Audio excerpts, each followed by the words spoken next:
wiped away the beads of sweat that glistened on his brow. His tired feet were buried in the quagmire, and his bloodshot eyes saw all that lay between him and fulfillment of his vow. And he felt his fingers wrap around the knotted root and pull his body upwards to a sea-green mossy boulder, and he dragged his weary shit ass up the mountain. And he climbed so slowly, he climbed so slowly ahead.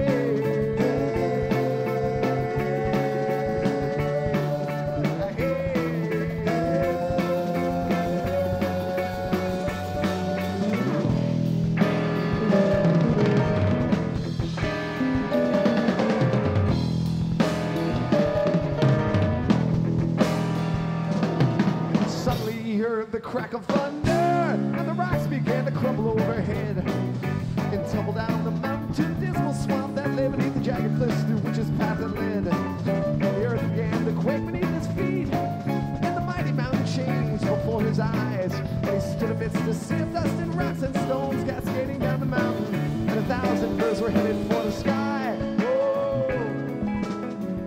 the sacred creed will be yours.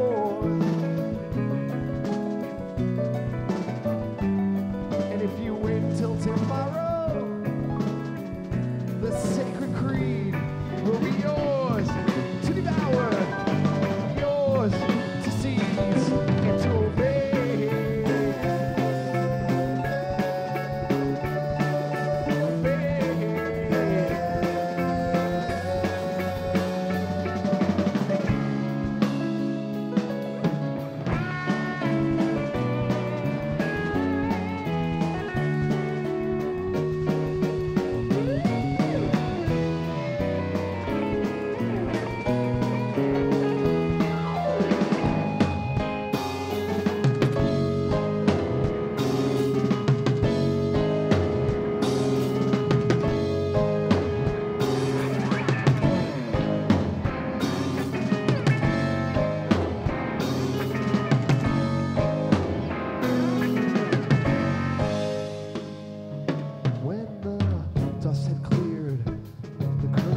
Up his head and was driven to his knees by a blazing beam of light, and he saw the silhouette that stood before him, and he bowed in reverence, trembling in the shadow of the mighty legend's form.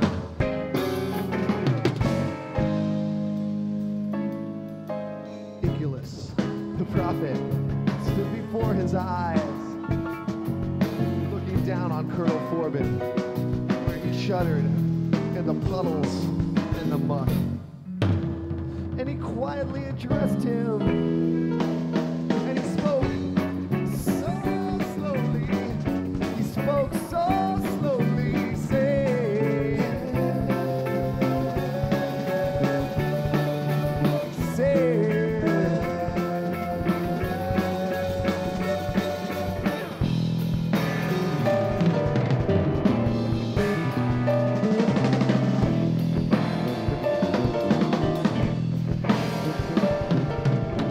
Forbin, I know why you've come here.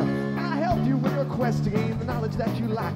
I call upon my faithful friend, the Mockingbird, to fly and seize the helping book and bring it to your shack. The tree of knowledge in your soul will grow, and the helping friendly book will plant the seed. And I warn you that all knowledge seeming innocent and pure becomes a deadly weapon in the hands of avarice and greed. Whoa! The sacred creed will be yours. And if you wait till tomorrow, the sacred creed will be yours to devour, yours to seize and to obey.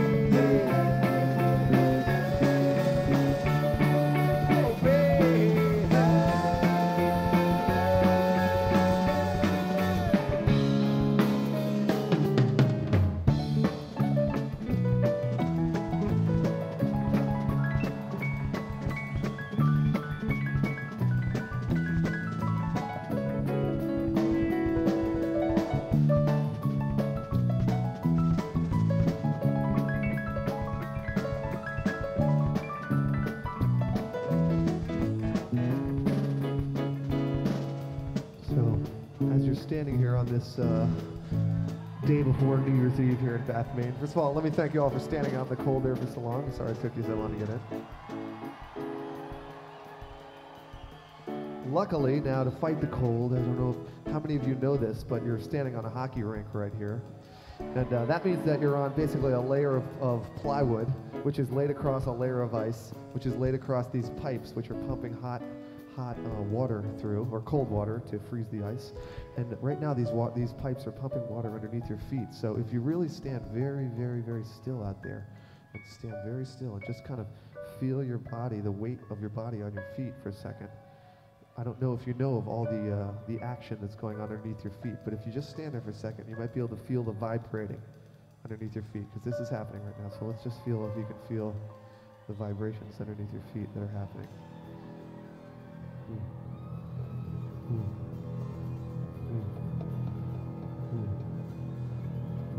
You feel that? So you're not really in a steady building here because this vibrating is going underneath your feet. And if you really all concentrate here with us, you feel these vibrations, they can sort of slow down. Right now they're very fast vibrations.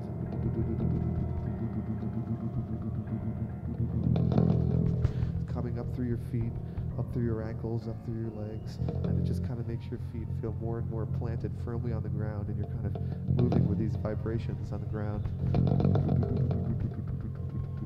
And as you feel it, these vibrations are sort of slowing down, but as they slow down, they're turning more into sort of mounds of vibration. So you're kind of going, ooh. The floor is sort of starting to move up and down a little bit like that, waves. There's sort of little waves going on now underneath your feet, little waves. And as you stand there, you feel these waves sort of slowing down still and getting bigger and bigger until they're bigger waves. And the plywood is sort of giving way into a liquid form, and you're kind of going up and down on a wave and down. And you go up on a wave and down on a wave and up on a wave and down. And they're still getting bigger still. And as you're standing there, underneath each of your feet, pieces of the plywood are breaking away, and they're turning into sort of these ovular pieces of wood, and you're standing and floating on these things now. And now you're standing on, and you feel like they're turning into these little surfboards, and you're floating on top of these waves, from the water underneath the hockey rink, and they get bigger and bigger and bigger. As you feel like standing yourself, we all feel ourselves standing on these waves, and we realize we kind of have to hang on to the board now, because as you look around, you realize that the walls have kind of given way as you concentrate on this, and you're now floating out in the middle of the ocean. On these big, huge waves now. They're floating by. And you're kind of sitting out there on your little broken off piece of plywood, and you're looking off into the horizon, waiting for the big waves that you're going to ride into the shore. And this one comes up, and a little wave comes by, and it's not that big. And look over at your friend there. He's floating on his little board over there. And suddenly, out in the distance, you see on the horizon a swell coming in. It's big, and you know it's big, and you see it coming, and it's coming closer and closer, and as it gets bigger, you're starting to get a little scared because it's mighty big. It's way off in the distance now, but as it comes off, it's a huge wave coming towards you, building up in energy as it comes. You're hanging on, getting ready, building up, and you start to paddle a little bit, and you're moving over sideways, trying not to get in the wrong spot. It's coming as it comes up. It's just a mountain, a wall of water looking up at you. You get on your board, stand up. So now you're riding on this mountain of water, and as you ride, it seems to get bigger and bigger. You're tucked inside the whole thing. You're riding along, and suddenly you realize it's too big. You're tipping over. You're gonna find it. Oh!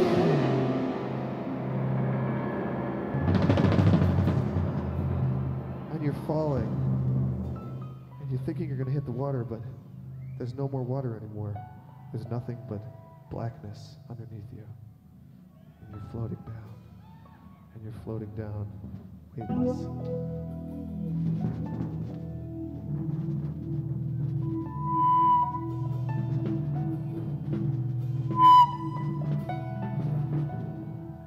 You look off into the distance, and you see a tiny green speck floating through the air.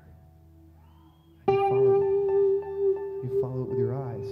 It comes towards you, and it starts to get a little bit bigger. And it starts to kind of take a shape of like a geometrical plane, bigger and bigger, and you realize you're getting drawn towards it with its tiny gravitational pull until you're up above it. And suddenly it starts to take up your whole plane of vision, and you find yourself floating gently down towards it, and you realize that that you're about to land in game hands. As your feet go down, the green speck starts to take on the field of vision as a horizon, and you see a mountain rising in the distance. You see a green field, you see a black rhombus, mountain, field, rhombus, and on the mountain you see a tiny little guy climbing up. It is Colonel Forbin, and he's climbing up the mountain, and he's trying to find the great and knowledgeable Impulus.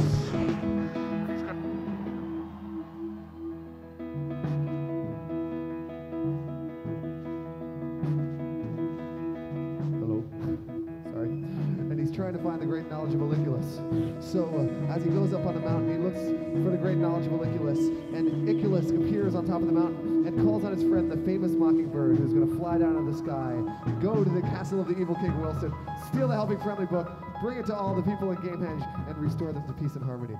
So if you come with us now, the famous Mockingbird flying out of the sky.